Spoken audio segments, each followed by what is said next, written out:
Today's video covers the so-called p-value in statistics. The p-value helps in interpreting the results of statistical tests. The p-value provides insight into whether the new hypothesis is accepted or rejected.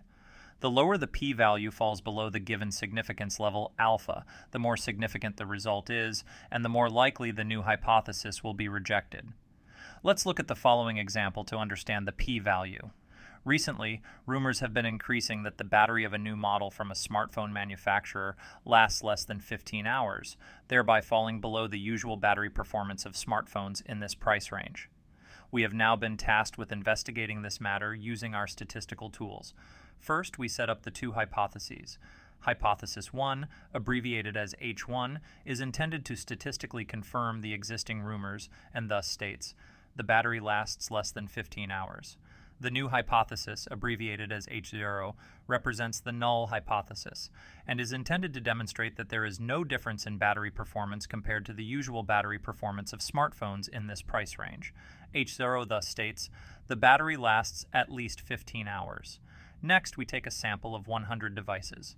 Here we check the battery performance of the smartphones and obtain various results regarding the battery performance of the devices.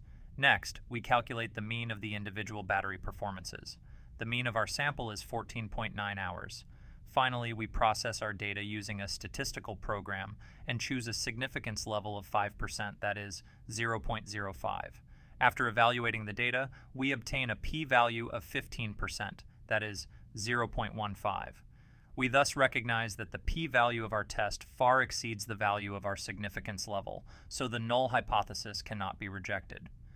As already clarified, the lower the p-value falls below the given significance level alpha, the more significant the result is, and the more likely the new hypothesis will be rejected. Conversely, this means that if the p-value exceeds the significance level, the null hypothesis cannot be rejected. Our result is therefore not particularly statistically significant, so we can assume that the battery performance of the smartphone is not lower than the usual battery performance of smartphones in this price range. Thus, we can reject H1 and accept H0. We recognize that although the mean of our sample deviates negatively from the usual battery performance, the result still does not hold significance for the population of all units of the smartphone model. In further samples, it is therefore more likely that no negative deviation will be calculated. After all, the smartphone manufacturer is relieved to be able to dispel the rumors with the help of statistical calculations. We hope this video has helped you understand the topic of types of the p-value. See you next time and have a good one.